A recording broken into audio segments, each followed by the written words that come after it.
Baik, kita masuk ke bagian kamera. Oke, jadi di sini kita akan mencoba kamera intent. Artinya apa? Kita akan bikin suatu software aplikasi yang bisa mengakses hardware dari smartphone kita. Kemudian kita tangkap gambarnya, lalu kita olah balik di dalam aplikasi. Nah, oleh karena itu kita membutuhkan button untuk untuk menciptakan implicit intent agar kita bisa akses kamera. Yang kedua, kita membutuhkan image view untuk menampilkan hasil tangkapan dari kamera kita.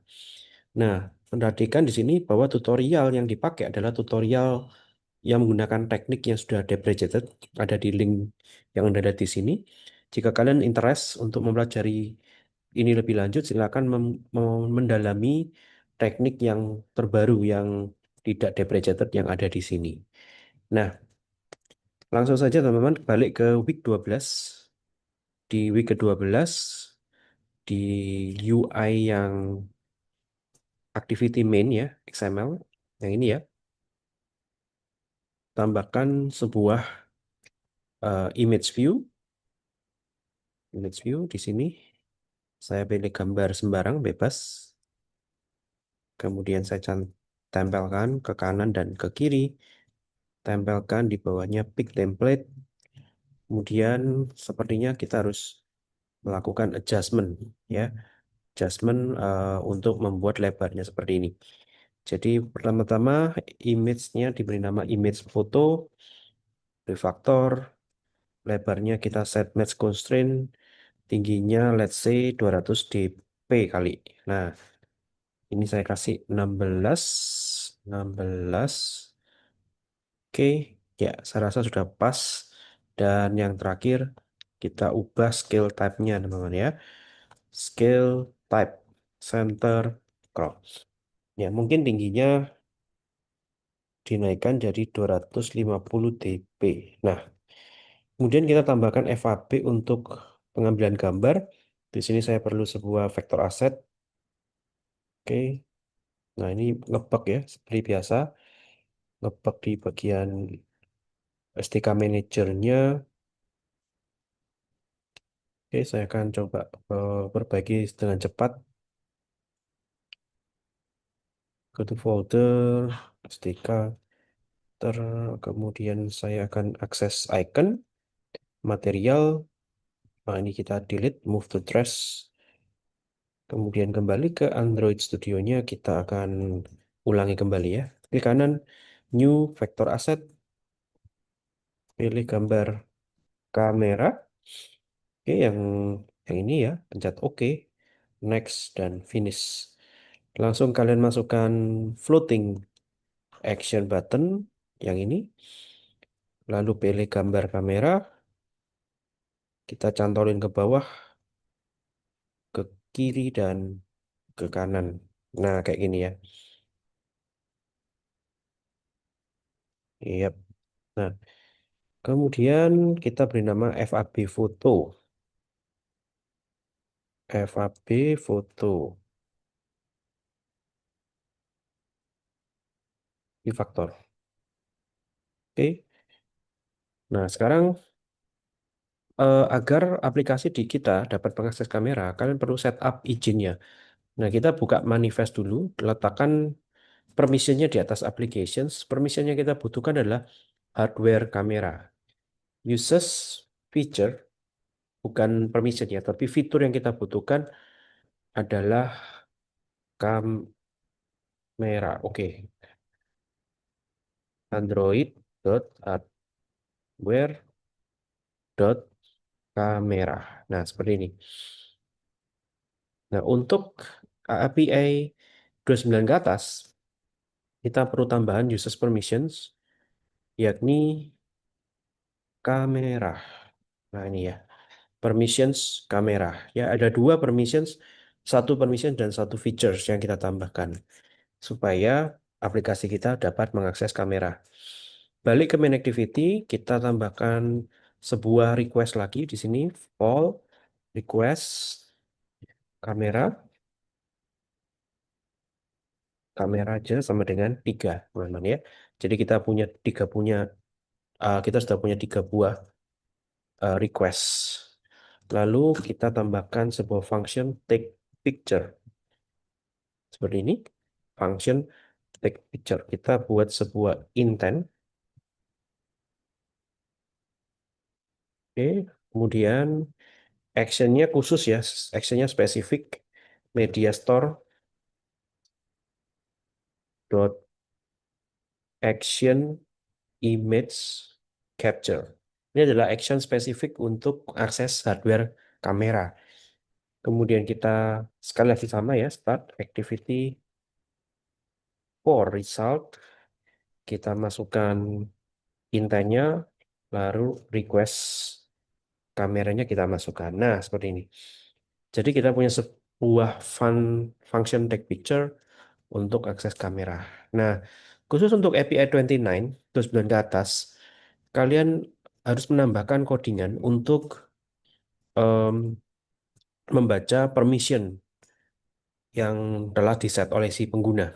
Ya, jadi seperti saya pernah singgung-singgung sebelumnya bahwa permission itu ada dua jenis. Permission pada saat di awal sebelum aplikasi diinstal, sedangkan permissions yang di-trigger pada saat programnya sedang dijalankan atau bahasa kerennya runtime permissions.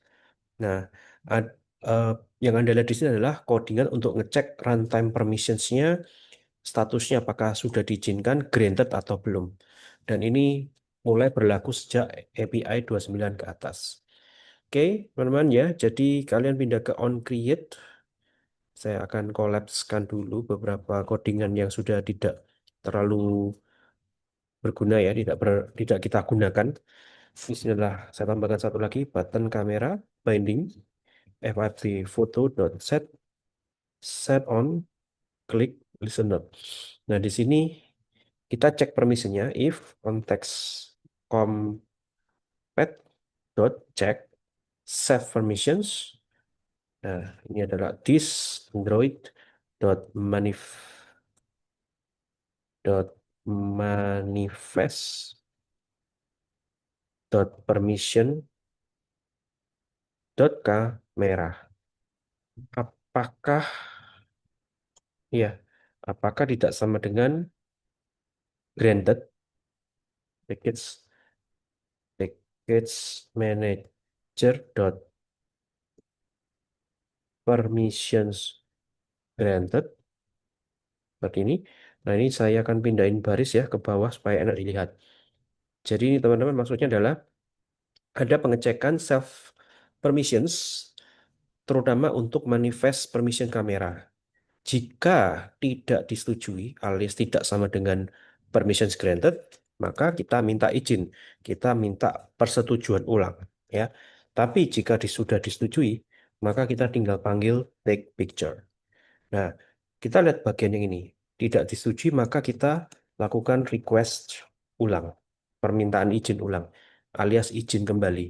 Nah, di sini kalian bisa menggunakan activity compat dot request permission this, array of android dot manifest dot permissions dot kamera. Oke, seperti ini. Kemudian parameter itunya adalah request code-nya adalah request kamera. Nah, sebenarnya kalian boleh bikin kode baru atau menggunakan yang sudah ada. Nah, ini teman-teman ya. Jadi ini caranya coding untuk melakukan request permission ulang kepada si user. Nanti user akan mendapatkan tampilan dialog allow deny kembali. Nah, bagian ini kenapa bentuknya array ya, array permissions? Karena kita bisa request permissions lebih dari satu permissions, misalkan kamera, internet access, dan seterusnya dan seterusnya. Anda bisa tanyakan rombongan permission ini kepada si user. Ya, oleh karena itu bentuknya array. Tapi di contoh kita ini hanya satu saja permissions yang kita apa namanya ajukan kepada si user. Oke, oke ya seperti itu. Nah, nanti wujudnya seperti ini teman-teman ya. Di beberapa mungkin tidak akan sama satu emulator dengan emulator yang lain, tapi ada beberapa yang permissionsnya dilakukan secara runtime dan biasanya akan muncul semacam ini, permintaan semacam ini. Oke, nah sekarang kita akan trigger jika user dari hasil ini, user pencet allow atau deny, maka kita akan deteksi jawaban user. Caranya adalah Anda tinggal mengoverride ini, on request permissions result. Jadi lakukan ini di luar on create, misalkan di atasnya on create, Anda tambahkan on request permission result. Oke, bentar ya, permission res- Ya, pilih yang 3 parameter saja ya. Pilih yang 3 parameter. Masih sama ya sebelumnya ya, request code. Kemudian ada array permissionsnya apa saja, serta jawabannya, resultnya. eh, Deny atau granted. Oke, di sini kita akan deteksi berdasarkan eh, request code-nya. Jika request code-nya adalah request kamera, maka kita akan cek jawaban si pengguna if grand result is not empty dan grand result indeks ke 0 haruslah granted ya. Oke, mari kita cerna ya logic if yang di sini. Kita cerna. Nah, teman-teman, grand result ini berupa array. Array yang berisi informasi apakah package permintaannya granted atau deny. Oke. Nah, di sini kenapa 0? Karena ini menyesuaikan dengan permissions yang di atas. Di awal tadi saya jelaskan bahwa kita request permissionsnya menggunakan bentuk array. Ya, array indeks ke 0, 1, dan seterusnya. Dan kita hanya punya satu permissions yang kita ajukan, yakni kamera akses, permission kamera. Sehingga grand resultnya juga mengacu pada indeks ke 0, indeks pertama. Oke.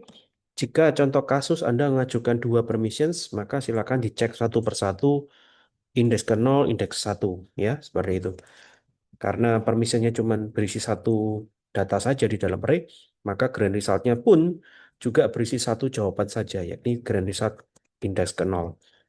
Oke, jika demikian, maka kita panggil take picture, oke, sama kayak sebelumnya.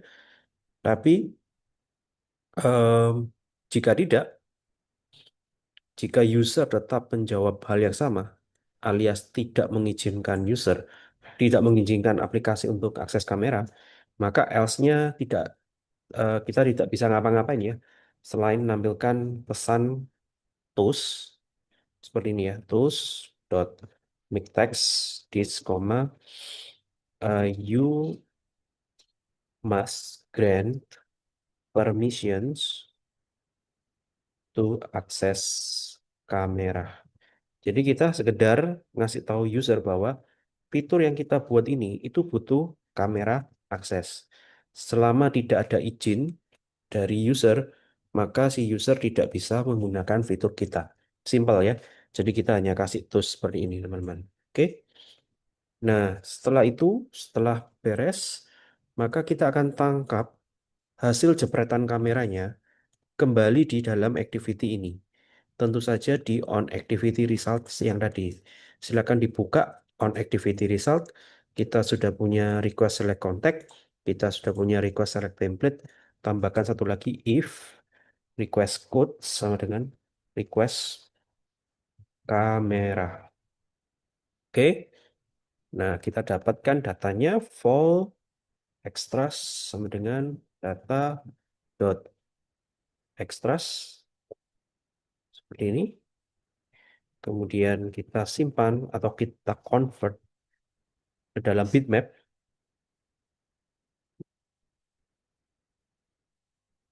dengan extras dot get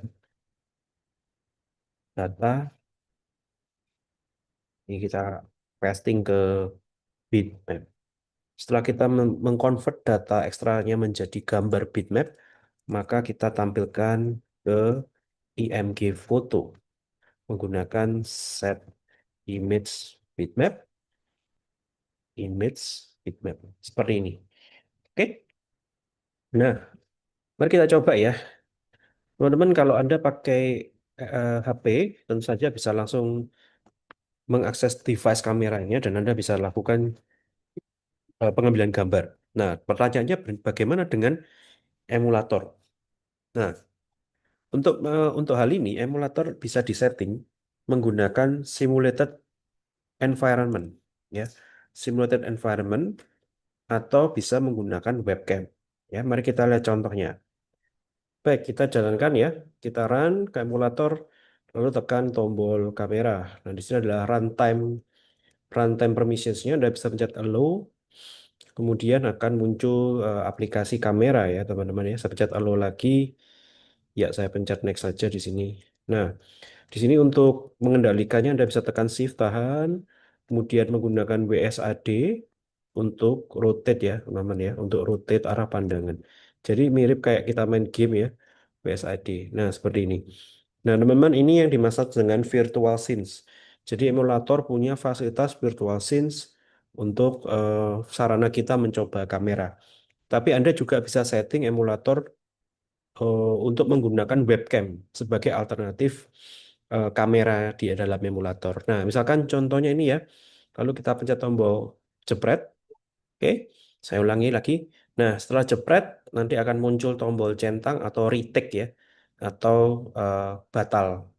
Kalau saya pencet centang, maka resultnya oke, lalu kembali lagi ke aplikasi kalian dan gambarnya akan dipasing kembali. Sekali lagi ini gambar bukan versi high resolution tapi versi thumbnail ya. Jadi agak jaggy ya, agak kelihatan pixelated seperti ini. Tapi memang demikian ya kalau Anda pakai tutorial yang kalian coba sekarang. Nah, kalau Anda ingin dapetin gambar yang high res, Anda bisa pakai tutorial yang satunya. Nah, teman-teman, untuk mengganti konfigurasi, ini saya stop dulu agar kamera menggunakan webcam misalkan. Nah, Anda bisa edit di dalam emulator. Kita coba edit ya. Edit. Nah, di additional setting, Anda bisa lihat ya, kamera front. Ini kalian bisa pilih mau menggunakan webcam atau emulated. Gitu ya. Kalau Anda memakai webcam, nanti dia akan menggunakan webcam laptop kalian. Sedangkan kamera belakang, kalian bisa pilih mau virtual scenes, emulated, atau menggunakan webcam juga. Oke, jadi settingnya di sini, lalu Anda tinggal pencet finish. Oke, itu ya teman-teman ya. Jadi itu kamera intent untuk teknik yang baru menggunakan library kamera X ya. Jadi kalian bisa ikutin teknik kamera X, ada developer Code Labs-nya. Kalian bisa ikuti tutorialnya dengan sesama ya di eh, URL ini ya untuk tutorial kamera lebih lengkap. Terima kasih atas perhatiannya.